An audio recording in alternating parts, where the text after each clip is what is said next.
دوسری چیز separation means کہ انہوں نے بہت زیادہ اپنا جو لیڈر کا رول تھا وہ بہت دکھایا اور لوگوں کو دبایا. سپریشن مینس لوگوں کو دبانا, لوگوں کو ڈرا کے دبانا, ٹھیک ہے, تو ان کا یہ رول بھی تھا. اس کے علاوہ انوالومنٹ ان افغانستان وار, اور جب یہ ایز اے ہیڈ بنے پاکستان میں تو انہوں نے جو افغانستان کے ساتھ جو جنگ تھی وہ ان کے دور میں بہت زیادہ بڑھ گئی تھی, ٹھیک ہے. انہوں نے مطلب اپنے آپ کو افغانستان وار میں بھی انوالو رکھا, یعنی کہ لڑائیاں کرتے رہے افغانستان کے ساتھ. یہ ہم نے تھوڑا بہت انٹروڈکشن جب دے دیا, آپ ان کا میننگ اینڈ ڈیفینیشن دیں گے. رجیم کا مطلب ہوتا ہے گورنمنٹ, مطلب گورنمنٹ جس کو کوئی بندہ یا کوئی لیڈر چلا رہا ہو, ٹھیک ہے. ویسے تو گورنمنٹ میں آف کورس مل کے ووٹنگ کے تھرو ہوتا ہے, ٹھیک ہے, سب کچھ. لیکن اب یہاں پہ کیا ہو رہا نا کہ ایک ہی پرسن آ کے پورے ملک کو چلا رہا ہے زبردستی, اپنی مرضی سے آیا ہے بغیر کسی ووٹس کے. تو اس جگہ پہ اس لیے ہم رجیم کا یوز کرتے ہیں موسٹلی, ٹھیک ہے, ایسی چیز پہ جس پہ ایک ہیڈ آ کے خود سے قبضہ کر لے یا خود سے ٹیک اوور کر لے کسی کنٹری کو. پھر ہم نے ضیاء الحق کا جب رجیم بتایا, ہم نے بتانا کہ یہ ایسا پیریڈ ہے, ٹائم پیریڈ ہے جو کہ 1977 سے سٹارٹ ہوا, 1988 تک گیا, جس میں کیا ہوا کہ جنرل ضیاء الحق نے پاکستان کو رول کیا, یعنی کہ چلایا. کس کی مدد سے؟ ملٹری ڈکٹیٹر کی طرح. اگر آپ کو ڈکٹیٹر کے بارے میں جاننا نا, یہاں پہ میں ویڈیو لنک لگا دوں گی, پولیٹیکل سائنس کا سبجیکٹ ڈکٹیٹر, وہ لازمی دیکھیں, آپ کو اندازہ ہو جائے کہ ڈکٹیٹر کیسا انسان ہوتا ہے, ان کے آنے سے کیا ہوتا ہے ایک ملک میں. تو اس ویڈیو میں اچھے سے سمجھا رہی ہوں, وہاں پہ جا کے ڈکٹیٹر کے بارے میں جان لیں. ملٹری کا مطلب ہوتا ہے آرمی, ٹھیک ہے. ڈیفینیشن میں آپ نے بتانا ہے the Zia ul-Haq regime was the military rule of general Zia ul-Haq marked by authoritarian control. یہاں پہ ایز یوزول آپ نے یہ تو بتانا ہے کہ آرمی کا کنٹرول آیا تھا پاکستان میں, جس کی آرمی کا کنٹرول کرنے کی کمانڈ کس نے دی؟ جنرل ضیاء الحق نے دی. یعنی کہ جنرل ضیاء الحق نے آف کورس آرمی کے یہ ہیڈ تھے, انہوں نے کیا کہتے ہیں ذوالفقار علی بھٹو کو نکال دیا تھا جو کہ پرائم منسٹر تھے, اور خود پھر ملک کو انہوں نے کنٹرول کرنا شروع کر دیا, ٹھیک ہے. اور ایز اے لیڈر یہ کیسے تھے؟ ان کا لیڈر رول ایسا تھا کہ یہ کافی اتھارٹیرین ان کا کنٹرول تھا.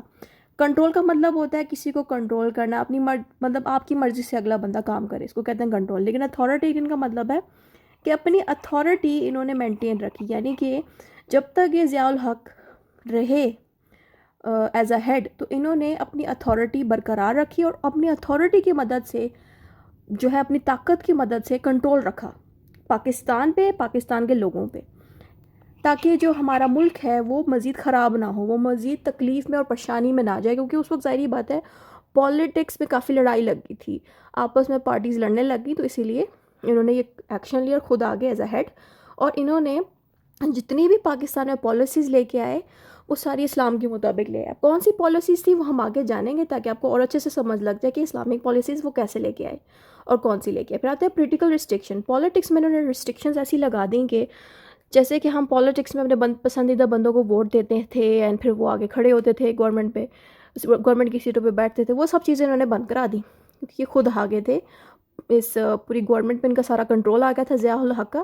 اس لیے پالیٹکس کو اب عام لوگ نہیں چلا سکتے تھے جب تک کہ یہ خود ایز اے ہیڈ ادھر تھے. اس کے علاوہ میجر انوالومنٹ ان ریجینز افیئرز, اس کے علاوہ جو ریجنل ایریاز تھے ان کے ساتھ بھی انہوں نے اچھا سا کانٹیکٹ رکھا, انوالومنٹ رکھی. یعنی کہ یہ جب ہیڈ بنے نا تو یہ لاپرواہ ہیڈ نہیں تھے, یہ ماشاءاللہ کافی قابل اور سمجھدار ہیڈ تھے. تو انہوں نے ہر جگہ پاکستان کے ہر کونے میں جو بھی علاقہ موجود تھا, جو ریجنز موجود تھے, وہاں پہ جا کے انہوں نے انوالومنٹ رکھی پاکستانی لوگوں سے. پھر اس کے ساتھ ساتھ انہوں نے افغانستان کی بھی جنگ میں بڑی مدد کی, کیونکہ افغانستان کی رشیا کے ساتھ جنگ لگی ہوئی تھی, اینڈ انہوں نے ہی ان کو ہیلپ کری. ٹھیک ہے, میں آگے جا کے بھی ساتھ سکھاتی جاؤں گی. بیک گراؤنڈ تھوڑا سا ہم نے دینا ہے. بیک گراؤنڈ نے ہم نے ذوالفقار علی بھٹو کے بارے میں تھوڑا سا بتانا ہے. دیکھیں یہاں میں صرف 3 لائنیں لکھی ہوئی ہیں اپنی آسانی کے لیے, کیونکہ آف کورس میں ویڈیو میں اگر زیادہ تفصیل دوں گی ضیاء الحق کی گورنمنٹ کے بارے میں تو یہ ویڈیو 1-2 گھنٹے کی بن جائے گی, ٹھیک ہے. اور نہ ہی اسٹوڈنٹس اتنا لمبا ڈیٹا پڑھنا پسند کرتے ہیں, نہ ہی اتنا ٹائم ہوتا لکھنے کا بھی ایگزام میں. تو جن اسٹوڈنٹس کو پوزیشن لینی ہے, اچھے نمبر لینے میں, ان کو یہی مشورہ دوں گی کہ اس والے پورشن میں آپ ذوالفقار علی بھٹو کی جو حکومت تھی وہ کیسے انسان تھے, انہوں نے گورنمنٹ کو کیسے چلایا, اور بعد میں ان کی اپوزٹ پارٹیز کے ساتھ کیسے لڑائی لگ گئی, وہ ساری انفارمیشن نیٹ پہ ہر جگہ موجود ہے. آپ وہاں سے نیٹ سے انفارمیشن لے کے یہاں پہ باتیں لکھ سکتے ہیں. پھر اس کے بعد یہاں پہ آپ بتا دیں کہ 1977 میں بھٹو کو گورنمنٹ میں کافی پرابلمز آئیں. میں نے صرف ٹو دا پوائنٹ بات لکھی ہے. ظاہری بات ہے ان جو بھٹو تھے نا, ذوالفقار علی بھٹو, ان کی جو اپوزٹ پارٹی تھی ان کی اور ان کی آپس میں لڑائی لگی. صحیح ہے, تو اس لیے میں نے ٹو دا پوائنٹ لکھا کہ اپوزٹ پارٹی ان کے خلاف کھڑے ہو گئے, پروٹیسٹ کیا. پروٹیسٹ میں سڑکوں پہ نکل جانا, ٹائروں کو جلانا, شور شرابہ لگانا, یہ چیزیں پروٹیسٹ ہوتی ہیں. اور لڑائی کس کے ساتھ لگی تھی ان کی؟ پولیٹیکل پارٹی کے ساتھ. تو اٹ مینس پالیٹکس میں انریسٹ آ گیا. انریسٹ مینس کہ جو چیز ریسٹ میں ہونی چاہیے, اسکول میں ہونی چاہیے, وہ اب انریسٹ ہو گئی ہے, یعنی کہ لڑائیاں لگ گئی ہیں. کس چیز میں لڑائی لگی ہے؟ پالیٹکس میں. ٹھیک ہے, تو اسی سے آپ کو اندازہ ہو گیا ہوگا کہ کیوں ذوالفقار علی بھٹو کے ساتھ بہت زیادہ برا اس وقت ہونا شروع ہو گیا, کیونکہ پالیٹکس میں بھی ان کا ساتھ غلط ہوا. ان ساتھ میں پھر جنرل ضیاء الحق اس لیے آگے تاکہ ملک کو بچا سکے, کیونکہ جس طرح کا پولیٹیکل ماحول ہو گیا تھا نا, اس میں پاکستان میں بہت کچھ غلط ہو رہا تھا. میں زیادہ بات ادھر بتا نہیں سکتی کیونکہ آف کورس جس طرح کی چیزیں ہوئی تھیں میں یہاں پہ وہ ورڈز یوز کروں گی نا, تو جو یوٹیوب ہے نا, وہ میری اس ویڈیو پہ ایج ریسٹرکشن لگا دے گا کہ یہ ویڈیو پہ بڑے لوگوں کے لیے ہو جائے گی, بچے نہیں دیکھ پائیں گے. اس لیے میں وہ ورڈ یوز ہی نہیں کرنا چاہتی. اس لیے اگر آپ لوگوں کو مزید اچھے سے باتیں جاننی ہیں کہ اس وقت بھٹو کے ساتھ کیا ہوا, ذوالفقار علی بھٹو کے ساتھ, تو آپ کو نیٹ پہ اور یوٹیوب پہ بے تحاشا اچھی انفارمیشن مل جائے گی. اس کے ساتھ ہم نے یہ بتانا ہے کہ 1977 میں جب ذوالفقار علی بھٹو کے ساتھ یہ لڑائیاں لگی ہوئی تھی, اسی دوران ہی جو ضیاء الحق تھے انہوں نے آرمی کے ذریعے, ملٹری کوپ کے ذریعے 5 جولائی کو 1977 کو ذوالفقار علی بھٹو کو ریموو کر دیا ان کی طاقت سے, یعنی کہ جس کرسی پہ ایز اے پرائم منسٹر یہ کام کر رہے تھے وہاں سے ان کو نکال دیا. ٹھیک ہے, تو اس طرح سے میں نے ٹو دا پوائنٹ بات کر دی. پھر میں نے بتایا کہ جو بھٹو تھے نکل تو وہ گئے تھے آلریڈی گورنمنٹ سے, کیونکہ ان کو ضیاء الحق نے نکال دیا, لیکن بعد میں ان کے ساتھ یہ ہوا ذوالفقار علی بھٹو کے ساتھ کہ ان کو بعد میں اریسٹ بھی کیا گیا, ان کو کورٹس کے چکر بھی لگانے پڑے. ٹرائل مینس کورٹ کے اندر چکر لگے ان کے, اینڈ بعد میں ان پہ ڈیسیجن یہ دیا گیا کہ ڈیتھ سینٹینس جو ہوتا ہے نا کورٹ میں ہوتا ہے, ڈیسیجن دینے کہہ دیا جاتا ہے اس کو عمر قید ہوگی, اس کو پھانسی ہوگی, اس کو ہم ایگزیکیوشن کہتے ہیں, ایگزیکیوٹیڈ. ٹھیک ہے, تو اس طرح کی چیز ان کے ساتھ ہوئی. تو یہاں میں نے ٹو دا پوائنٹ ہسٹری دی ہے کہ ان کو اریسٹ کیا گیا, ٹرائڈ ہوئے, ایگزیکیوٹیڈ ہوئے. یہ ساری جو انفارمیشن ہے یہ بہت ہی زیادہ لمبی ہے, اس لیے میں نے اس کو صرف ایک لائن میں لکھ کے بتا دیا کہ 1979 میں ان کے ساتھ یہ چیزیں ہوئیں. آپ چاہو تو ایک ہی لائن میں لکھ دو میری طرح, یا چاہو زیادہ تفصیل بھی نیٹ سے لے کے ڈال سکتے ہو تاکہ ایگزامینر آپ کی انفارمیشن سے متاثر ہو کے آپ کو اچھے نمبر دیں. نیکسٹ ہیڈنگ آتی ہے مارشل لا امپوزڈ. جیسے ضیاء الحق آئے, انہوں نے ذوالفقار علی بھٹو کو نکالا, تو انہوں نے کیا کیا, ملک میں مارشل لا لگا دیا. مارشل لا کیا ہوتا ہے؟ مارشل لا یہ ہوتا ہے نا کہ ہمارا ملک ایک کانسٹیٹیوشن پہ چلتا ہے. کانسٹیٹیوشن کیا ہوتا ہے وہ بھی سمجھا دیتے ہو اگر آپ کو نہیں پتہ اس کا مطلب. کانسٹیٹیوشن ایک لا کی کتاب ہے جس کی مدد سے ایک گورنمنٹ کا سسٹم چلایا جاتا ہے کہ گورنمنٹ میں کتنے لوگ ہوں گے, کس طرح سے ان کو ووٹ ملنے چاہیے, جو ہم جیسے سٹیزنز ہیں ہمارے کیا رائٹس ہیں, اس طرح کی ساری انفارمیشن ان کانسٹیٹیوشن میں لکھی جاتی ہے. ایک ہی کانسٹیٹیوشن ہوتا ہے سارے ملکوں کا, ہمارا پاکستان کا بھی ہے, انڈیا کا بھی ہوگا, چائنا کا بھی ہوگا, سارے ملکوں کا اپنا اپنا کانسٹیٹیوشن ہے ان کے اپنے نام سے. ٹھیک ہے, اب جب مارشل لا لگتے ہیں یعنی کہ جب بھی آرمی ٹیک اوور کرتی ہے نا, تو اس وقت کیا ہوتا ہے, کانسٹیٹیوشن کو سسپینڈ کر دیا جاتا ہے. سسپینڈ کا مطلب ہے روک دیا جاتا ہے, یعنی کہ جب تک مارشل لا لگا رہے گا عام لوگوں کے جو رائٹس کانسٹیٹیوشن میں لکھے گئے ہیں ان پہ عمل نہیں کیا جائے گا. نہ ہی پولیٹیکل پارٹیز ورک کر رہی ہوں گی, نہ ہی گورنمنٹ ویسے ورک کر رہی ہوگی جیسے کہ کانسٹیٹیوشن میں بتائی گئی تھی. تو جو کچھ بھی چلے گا ضیاء الحق کی مرضی کے اکارڈنگ چلے گا, کیونکہ انہوں نے مارشل لا لگایا, اور جو لاز یہ بنائیں گے اسی پہ ہی عمل کیا جائے گا. پالیٹکس کی بات کی جائے تو پولیٹیکل جو پارٹیز موجود تھیں جن کی وجہ سے لڑائی لگی اور ملک میں خرابی آئی, ان کو ضیاء الحق نے کہا کہ ہم نے آپ کو بین کر دیا, یعنی کہ ضیاء الحق نے پولیٹیکل پارٹیز کو بین کر دیا کہ وہ کسی قسم کی جو ہے ان کو ووٹس نہیں ملیں گے, نہ ہی ابھی وہ گورنمنٹ میں آ سکتے ہیں جب تک کہ ضیاء الحق حکومت میں رہیں گے.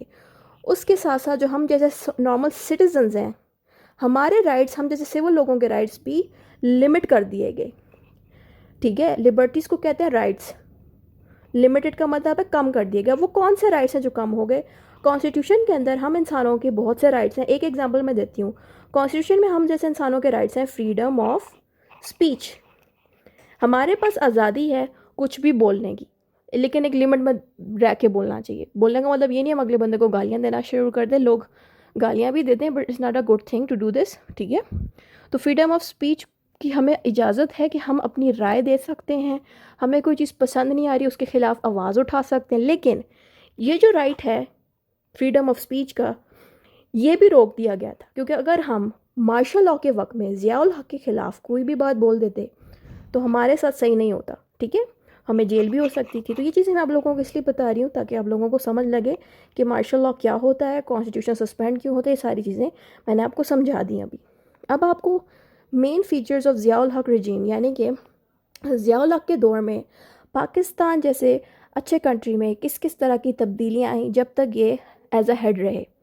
سب سے پہلے انہوں نے ملٹری رول، مطلب انہوں نے as a leader, as A army chief کیا رول ادا کیا. ٹھیک ہے، تو ضیاء الحق کے بارے میں ہم نے بتانا ہے کہ ضیاء الحق نے ملٹری ڈکٹیٹر کا رول ادا کیا. ڈکٹیٹر کے بارے میں ویڈیو لنک یہاں ٹاپ پہ لگا دیتی ہوں، ٹھیک ہے. جو پولیٹیکل سائنس کا سبجیکٹ ہے اس میں ڈکٹیٹر میں نے ایکسپلین کیا ہے، وہ بھی آپ لوگوں کا کورس کے اندر آئے گا، تو وہاں سے جا کے آپ لوگ دیکھ لیجیے گا کہ ڈکٹیٹر ہوتا کون ہے، کیونکہ اس ایک ویڈیو میں سارا کچھ کور نہیں کر سکتی، ٹھیک ہے.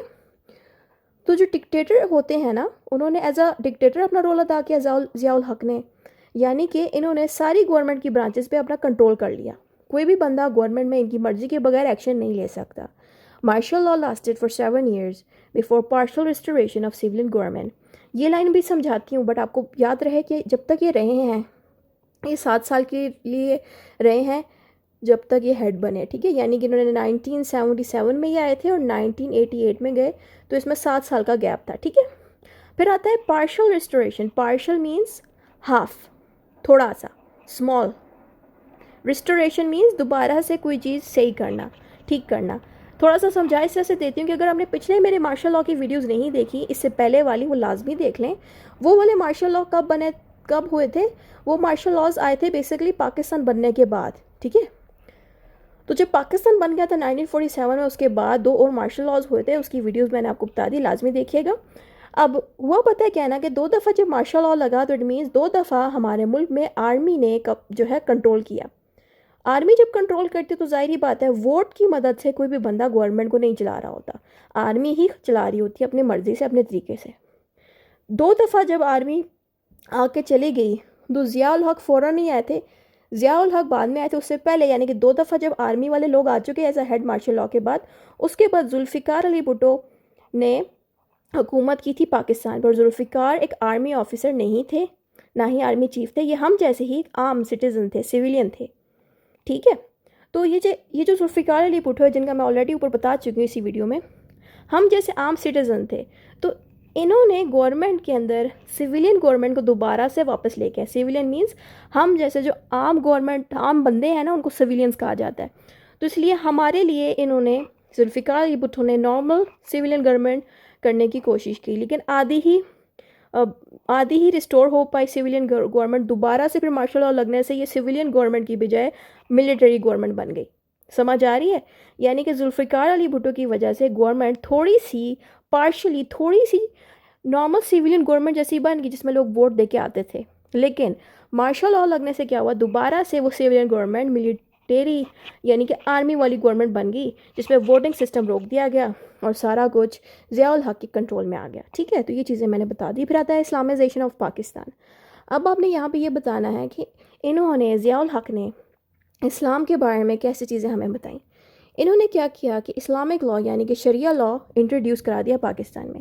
ویسے تو پاکستان میں اسلامک لاء پہلے سے تھا، بٹ زیادہ اچھے سے انہوں نے شریعہ لاء کو بھی ڈلوا دیا. شریعہ لاء ہوتا کیا ہے؟ اس کے اندر سارا کچھ یہ بتایا جاتا ہے کہ کوئی بھی لاء جو بنایا جائے گا وہ قرآن اینڈ سنت کے مطابق بنایا جائے گا. یعنی کہ جو کچھ بھی اللہ پاک نے قرآن میں بتایا ہے اور جو کچھ بھی سننا یعنی کہ حضور پاک صلی اللہ علیہ وسلم نے گائیڈ کیا ہے ہمیں اسلام کے مطابق، ویسے ہی پاکستان کو چلایا جائے گا. یہی چیز شریعہ میں لکھی جاتی ہے. اسی شریعہ کے اندر حدود آرڈرنس بھی ہوتا ہے. حدود کیا ہوتا ہے؟ حد والے لاز. حد کیا ہوتا ہے؟ یہ آپ کو نیکسٹ سیمسٹر کرمنل لاء کے سبجیکٹ میں بھی آئے گا. حد ہوتا ہے ایسی چیزیں جس پہ اللہ تعالیٰ نے ڈائریکٹ قرآن میں انسانوں کو منع کیا گیا ہے. جیسے کہ اللہ تعالیٰ نے قرآن میں کہا ہے زنا نہیں کرنا، شراب نہیں پینی اور تھیفٹ چوری نہیں کرنی. تو اس طرح کی جو مین بڑے گناہ ہیں جو قرآن میں بھی کوٹ کی گئے ہیں، سنت میں بھی کوٹ کیے گئے ہیں، خاص طور پہ قرآن میں بتائے گئے، ان کو ہم حد لاس کہتے ہیں. یعنی کہ کسی نے بھی اگر یہ والے حرکت کر دی تو ان انسانوں کو اسلام کے مطابق ہی سزا دی جائے گی، ٹھیک ہے. جیسے کہ اللہ تعالیٰ نے قرآن میں بتایا گیا ہے کہ جو زنا کرے گا اس کو کیا پنشمنٹ ملے گی، جو شراب پی گا اس کو کیا پنشمنٹ ملے گی. تو یہی چیز ہوتی ہے حد آرڈیننس، یعنی کہ جو بھی بندہ وہ حرکت کرتا ہے، وہ کرائمز کرتے ہیں، زنا، تھیفٹ یا کوئی بھی جس پہ اللہ نے منع کیا ہے، تو اس کو سزا بھی قرآن کے اکارڈنگ ہی ملے گی. کوئی بھی انسان ایسے کرائمز پہ، ایسی چیزوں پہ جس میں زنا ہو جائے یا کچھ بھی غلط چیز ہو جائے، تو ایسی چیز پہ انسان اپنی مرضی سے ان کو سزا نہیں دے گا، بلکہ قرآن میں جس طرح کی سزا بتائی گئی ہے ویسی ہی ملے گی. ان کو کہتے ہیں حدود آرڈرنس کو اپلائی کرانا ان کرائم کیسز پہ. پھر آتا ہے اسلامک پرنسپل ور انٹروڈیوسڈ انکارپوریٹڈ مینس لگانا.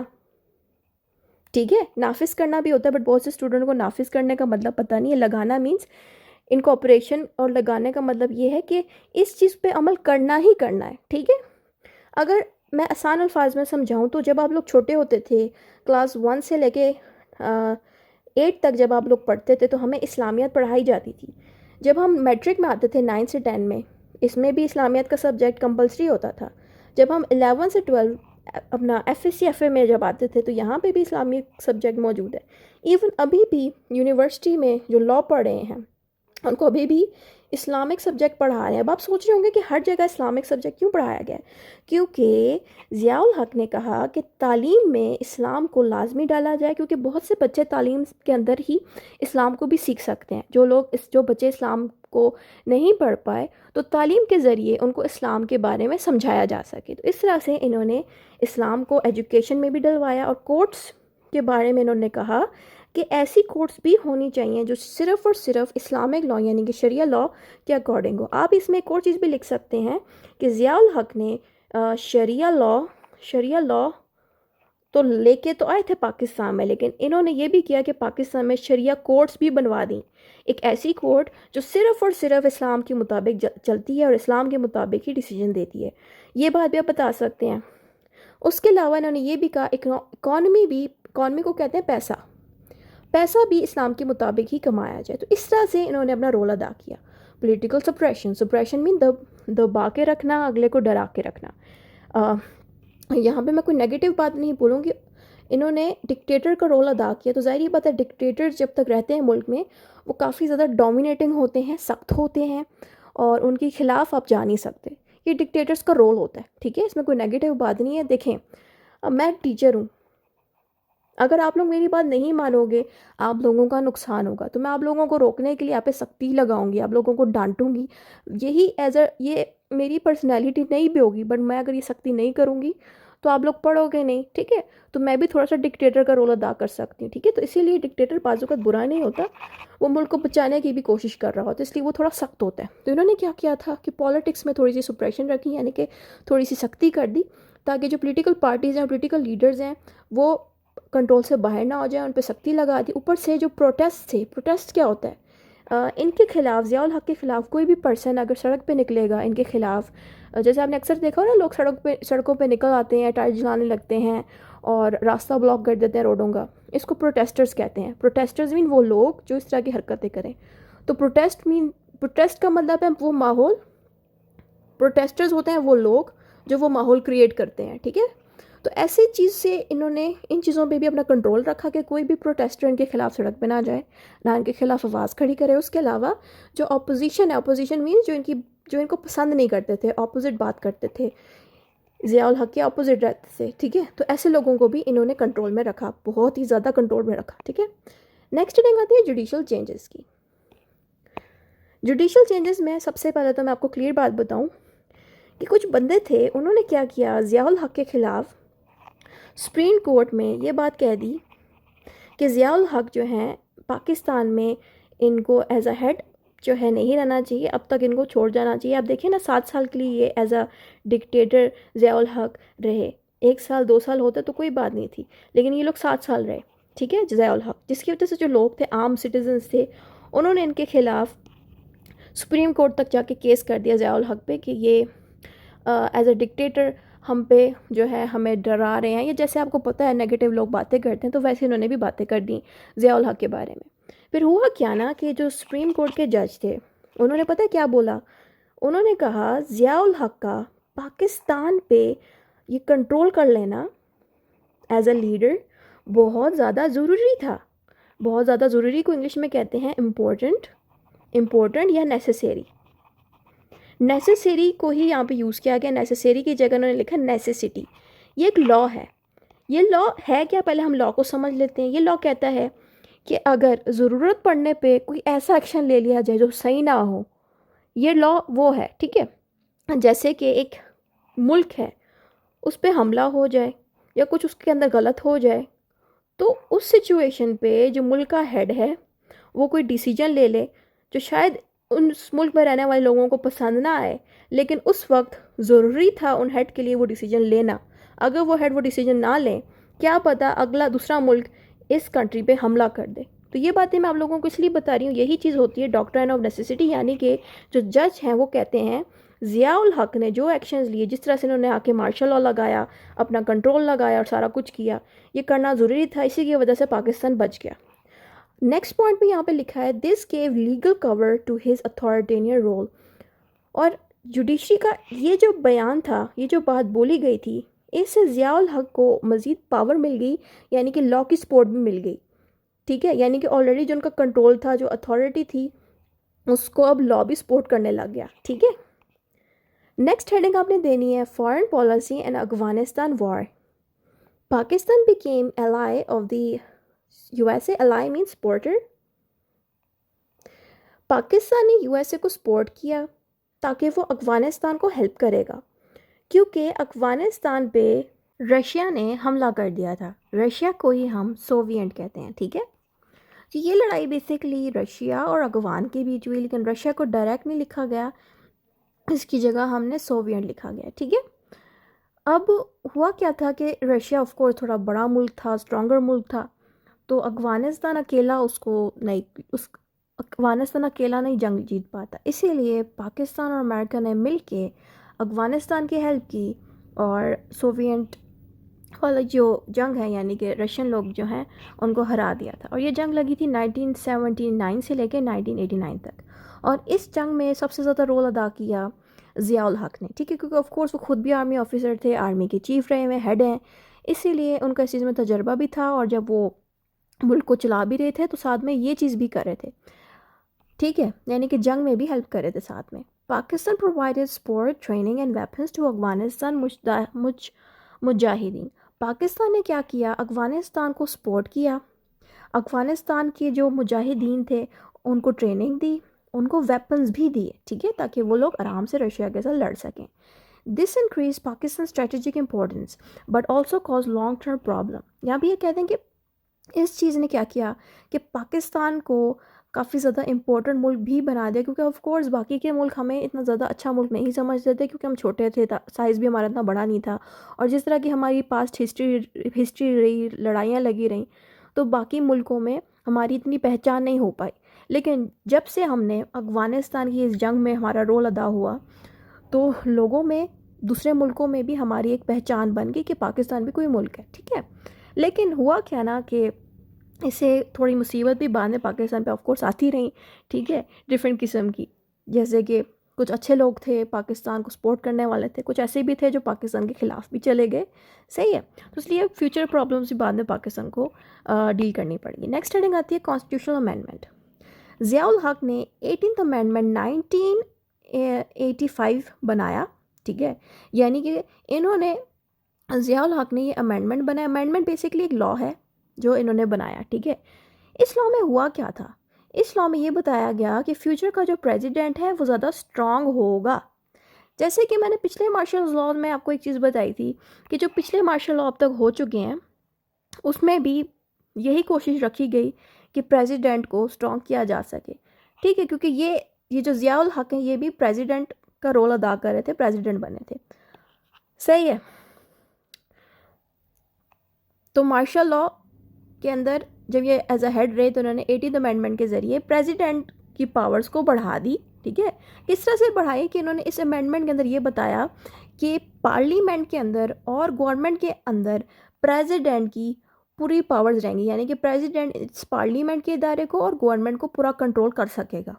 یہ اس امینڈمنٹ کے اندر انہوں نے کیا.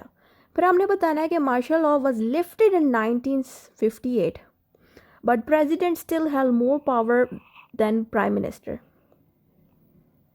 یہاں پہ یہ کہہ یہ رہے ہیں کہ مارشل لاء نے پاکستان کے اندر جب تک مارشل لاء 1958 تک رہا تو کئی ساری چیزیں آف کورس مارشل لاء کی وجہ سے یعنی کہ ضیاء الحق کی وجہ سے پاکستان میں امپروو ہو گئیں، بہتر ہو گئیں.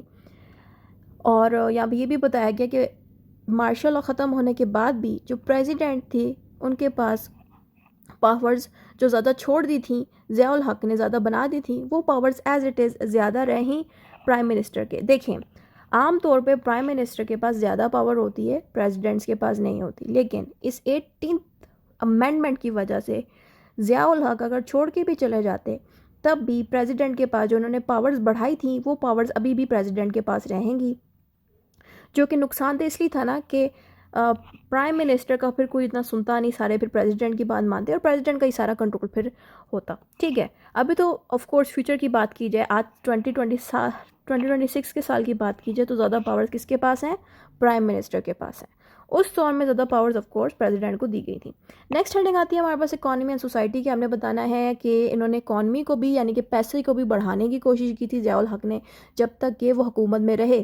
Some economic growth occurred due to foreign aids, especially from USA. USA کی طرف سے پاکستان کو بہت سپورٹ ملا، جیسے کہ فورن ایڈ، مثال کے طور پہ کوئی جو لوگ جو پاکستانی آفیسرز تھے جو جنگ لڑ رہے تھے ساتھ میں سپورٹ دے رہے تھے افغانستان کو، تو وہاں سے بھی آف کورس جو بھی نقصان ہوا، جو لوگ مارے گئے، تو یو ایس اے نے کیا کیا؟ فورن ایڈ مینس جو فورن فیسلٹی تھی، میڈیکل فیسلٹی ہو جائے یا کوئی کھانے کی فیسلٹی ہو جائے یا کوئی بھی پیسے کی فیسلٹی ہو جائے، یہ ساری فیسلٹیز پاکستان کو دی. ٹھیک ہے، تو یہ چیز ہوئی. ٹھیک ہے، اس کے بعد education system was Islamised emphasizes was given to religious studies. اچھا، تو انہوں نے کیا کیا؟ ایجوکیشن سسٹم کو اسلام کے مطابق بنا دیا. میں نے شروع میں بتا دیا تھا کہ جیسے کہ آپ نے جب آپ بچے تھے تو آپ نے اسلامیات پڑھا، آپ جب میٹرک میں تو آپ نے اسلامیات پڑھا، آپ جس بھی سال میں پڑھتے رہے اسلامیات کا سبجیکٹ کمپلسری رکھا گیا. ٹھیک ہے، تو اس لیے یہاں بھی یہ بتایا گیا کہ ضیاء الحق نے ایمفیسائز میں زور دیا کہ ہماری جو تعلیم ہے اس میں اسلام کو لازمی ڈالا جائے. ٹھیک ہے، اچیومنٹ کی بات کی جائے تو ضیاء الحق نے کیا چیز اچیو کی؟ ضیاء الحق کی موجودگی میں ہمارا ملک بہت زیادہ اسلامک ہو گیا، یعنی کہ ہمارے ملک میں ایسی کورس بنا دی گئی تھی جس کا نام تھا شریعہ کوڈ. ایسے لاز آ گئے تھے جن کی مدد سے اسلام زیادہ پھیلنا شروع ہو گیا، اور ہماری گورنمنٹ اور سوسائٹی بھی ایسی انہوں نے بنا دی جو اسلام کے مطابق زیادہ چلے. پھر آتا ہے strengthen Pakistan role in international policies.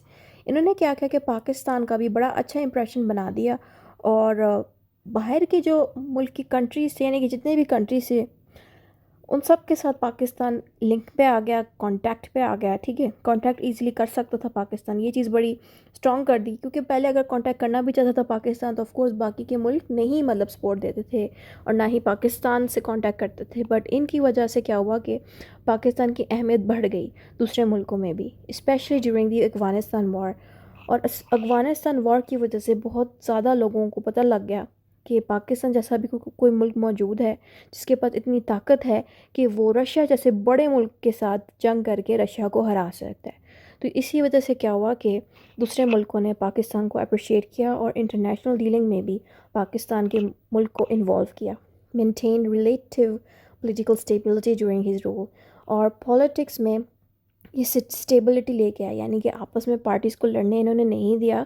کیونکہ یاد ہے جب میں نے سٹارٹ کی تھی اس ٹاپک کو سٹارٹ کیا تھا تو میں نے کہا کہ پولیٹیکل پارٹیز آپس میں لڑ پڑے تھے، جو عام سٹیزنز تھے جو ووٹ لے کے آئے تھے آپس میں وہ لڑ پڑے تھے. تو ان کی موجودگی میں کسی کی اتنی مجال نہیں تھی کہ وہ دوبارہ سے پولیٹیکل پارٹی جو ہے لڑے.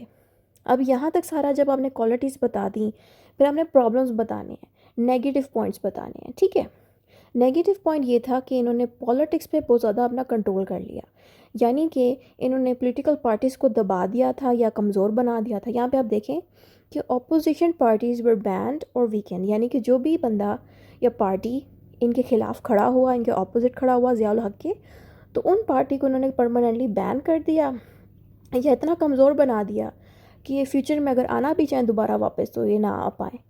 یہ ایک نیگیٹو رول ہم نے دیکھا ان کا. اس کے ساتھ no real democracy during most of his rule. Democracy of course اس ملک میں نہیں موجود ہوتی جہاں ڈکٹیٹر بیٹھا ہوتا ہے. ٹھیک ہے، ڈیموکریسی آپ سکھا دیتی ہیں، بھی پولیٹیکل سائنس کا ایک سبجیکٹ ہے، تو یہ لنک میں یہاں لگا دوں گی، اس کا دیکھ لیجیے گا، پولیٹیکل سائنس میں ہی آئے گا. نیکسٹ ہیڈنگ آتی ہے ہیومن رائٹس وائلیشن کی. ہیومن رائٹس یعنی کہ ہم جیسے عام سٹیزنس کے رائٹس ہیں وہ وائلیٹ ہو گئے. وائلیٹ مطلب کہ ہمارے جو رائٹس تھے ہم ان پہ عمل نہیں کر پا رہے تھے. ٹھیک ہے, جیسے کہ جو لوگ جو انسان ہم جیسے ان کے خلاف ضیاء الحق کے خلاف پروٹیسٹ کرتا تھا, سڑک پہ نکلتا تھا, آواز اٹھاتا تھا ان کے خلاف, تو ان کو اریسٹ کر لیا جاتا تھا اور پنشمنٹ دی جاتی تھی. یہ ایک نیگیٹو چیز ہم نے دیکھی. اس کے علاوہ women and minorities were restricted by some laws, اور کافی لاز ایسے بنا دیے تھے ضیاء الحق نے جس نے مائنورٹیز کو, اب مائنورٹیز کون ہوتے ہیں؟ ایسے لوگ جو پاکستان میں کم تعداد میں, پاکستان میں زیادہ تعداد کس کی ہے؟ مسلمانوں کی. تو ہمارے ساتھ ہندوز بھی رہتے ہیں, ہمارے ساتھ کرسچنز بھی رہتے ہیں, اور بھی ریلیجن کے لوگ رہتے ہیں. تو یہ تعداد میں کم ہے, تو کم تعداد والوں کو مائنورٹیز کہتے ہیں. تو انہوں نے مائنورٹیز پہ بھی بہت زیادہ ریسٹرکشنز لگا دی, اور ظاہری بات ہے جو ان کو اچھی نہیں لگی. ساتھ میں عورتوں پہ بھی انہوں نے بہت زیادہ سختی لگا دی تھی لاس کی ہیلپ لے کے. Over emphasizes on religion. Strict Islamic laws cause social and legal problems, especially for women and minorities.